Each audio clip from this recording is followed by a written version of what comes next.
Em nome do Pai, do Filho e do Espírito Santo, queridos amigos do Apostolado Glória de Maria, como vocês podem ver, a minha saúde está um pouco debilitada, devido a uma hiperglicemia. Eu sou diabético e devido a alguns problemas emocionais também, acabei desestabilizando a minha taxa de açúcar no sangue e acabou subindo bastante. Mas já estou medicado e aos pouquinhos vou me recuperando.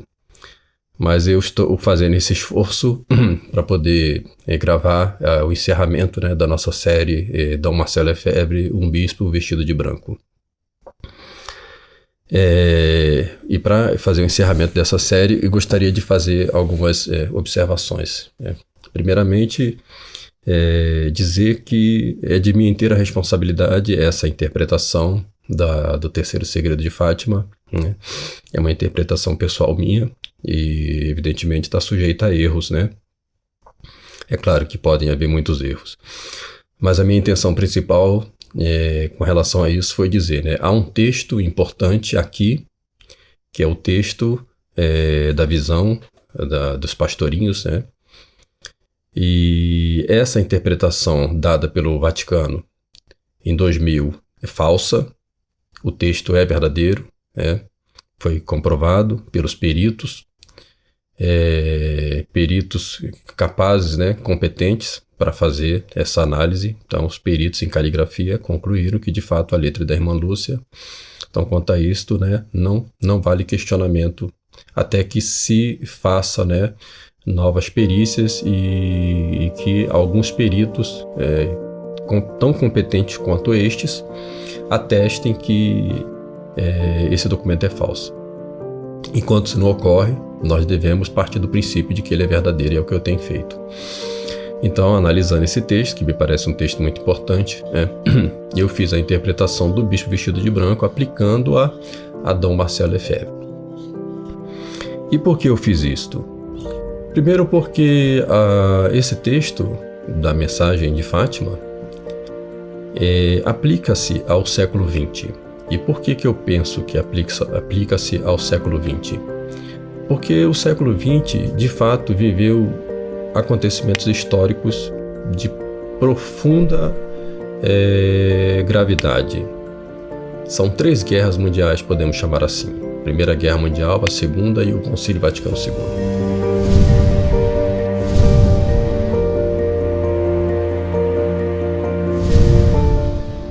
Se nós analisarmos, por exemplo, o século XXI, qual foi o momento histórico de repercussão profunda que aconteceu nesse primeiro quartel do século XXI?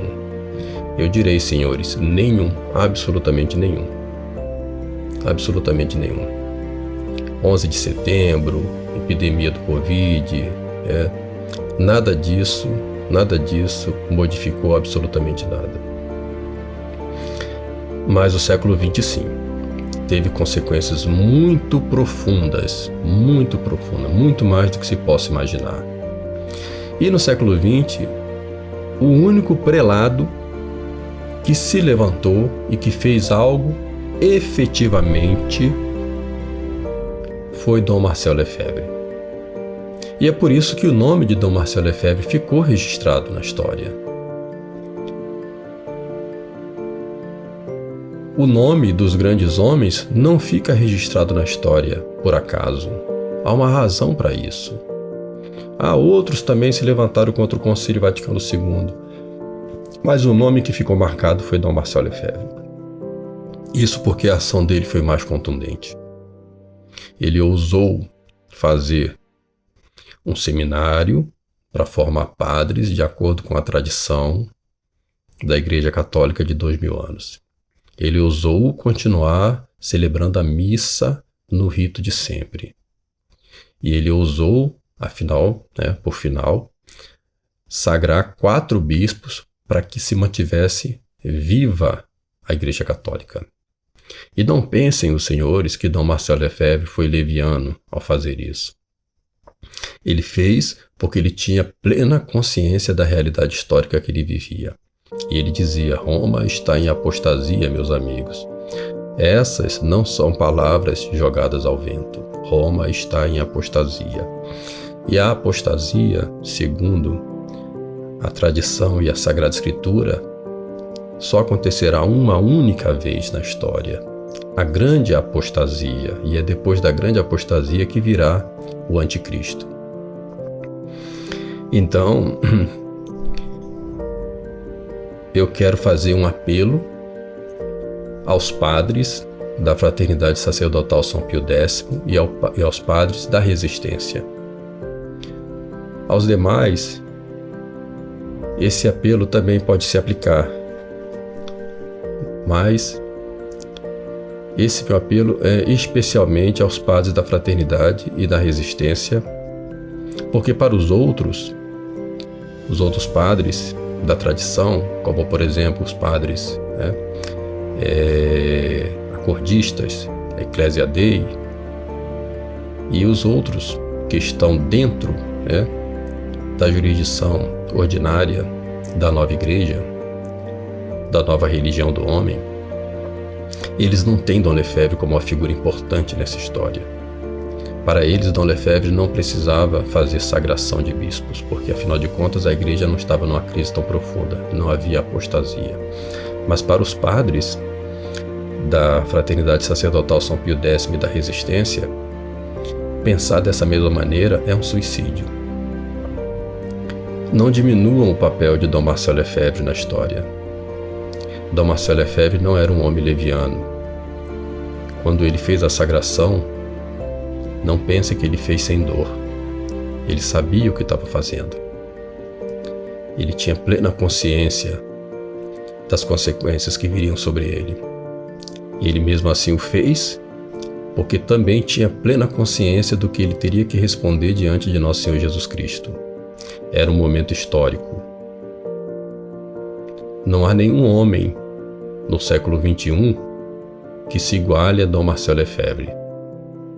E nenhum homem no século XX que foi capaz de resistir à abominação da desolação, que foi o Concílio Vaticano II, da maneira como resistiu Dom Marcel Lefebvre.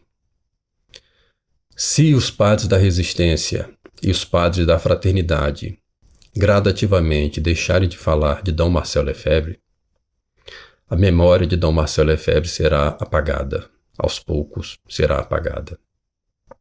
E com ela, a sua obra. E é exatamente isso que querem os inimigos de Deus. Se começarmos a substituir Dom Marcel Lefebvre por outros que pregam outras soluções para a crise que não seja aquela apresentada por Dom Marcel Lefebvre, o nome de Dom Marcel Lefebvre aos poucos será apagado e esquecido. E é por isso que eu vi Dom Marcel Lefebvre como o bispo vestido de branco, porque foi aquele homem que, diante da tragédia conciliar, sobe a montanha para morrer lá, em defesa da fé cristã. E ele, com essa atitude, indicou para cada um de nós o que é que nós devemos fazer diante da crise. Subir a montanha, ou seja, buscar a doutrina correta, seguir a doutrina correta, nem que isso custe a nossa vida neste mundo. Subir a montanha significa se afastar das autoridades conciliar, se afastar da doutrina conciliar. Não devemos nem mesmo rezar junto com eles, porque eles possuem uma outra intenção, porque seguem uma outra religião. Afinal de contas, o que nos separa não são questões que possam ser resolvidas de forma prática. O que nos separa são duas religiões que estão em combate de vida ou morte. E é por isso que nós devemos subir a montanha para morrer aos pés da cruz. Se Dom Marcel Lefebvre foi o bispo vestido de branco, foi porque nos ensinou o caminho que devemos fazer para superar a crise, nem que nós não vejamos isso nesta nossa vida. Mas, permanecendo fiéis à doutrina, se essa crise um dia passar, ao menos aquilo que Dom Marcel Lefebvre fez quando sagrou 4 bispos, que ele chamou de Operação Sobrevivência, teve um bom resultado. Fiquem com Deus e até a próxima aula. Em nome do Pai, do Filho e do Espírito Santo. Talvez essa crise não tenha mesmo uma solução. Lembremos do anjo, da visão dos pastorinhos em Fátima, a visão do terceiro segredo de Fátima. O anjo queria castigar a humanidade, mas a intervenção de Nossa Senhora evitou esse castigo. Mas o anjo disse com voz firme: penitência, penitência, penitência. Talvez essa crise seja realmente para que nós nos penitenciemos. Talvez essa crise seja a nossa cruz. Essa cruz que devemos aceitar com paciência e resignação. Ao invés de ficarmos nos apegando a falsas quimeras, falsas soluções que talvez só piorem a crise, devemos lembrar sempre do exemplo de Dom Marcel Lefebvre e que suas palavras nunca sejam esquecidas, como essas, por exemplo, abro aspas: as aparições são suplementos que o bom Deus quer nos dar, muitas vezes por intermédio da Santíssima Virgem, para ajudar. Mas não é isso que vai formar o fundamento da nossa espiritualidade. Não é isso que vai ser o fundamento de nossa fé. Se não fosse pela aparição, a fé permaneceria a mesma e os fundamentos da nossa fé permaneceriam os mesmos. Portanto, é perigoso dar a impressão de que sem as aparições não poderíamos enfrentar as dificuldades atuais. É uma pena, é perigoso. Sempre realmente tentei, garanto-vos, no seminário, dar sempre estes princípios fundamentais da fé e evitar esta introdução demasiado insistente das diferentes aparições. Não é assim. Portanto, tenhamos muito cuidado em nossa pregação para não nos lançarmos neste campo e não desviarmos um pouco as pessoas do esforço que devem fazer com base nos princípios tradicionais da Igreja. É preciso colocar na cabeça das pessoas esta convicção de que toda a renovação da sociedade, dos indivíduos, das famílias, só virá por meio de nosso Senhor Jesus Cristo. Este é verdadeiramente o princípio de São Pio X, e é por isso que o patrocínio de São Pio X nos é tão útil. As famílias virão somente por nosso Senhor Jesus Cristo. Não se deve procurar o meio-dia às 2 horas. Não adianta procurar em outro lugar. Você tem que restaurar tudo em Cristo, e se você pregar Cristo, tudo virá, tudo. Tudo, até as últimas consequências, até a cristianização de toda a sociedade virá por nosso Senhor Jesus Cristo. Fecho aspas, Arcebispo Dom Marcel Lefebvre, Arquivos de Registro de Econe.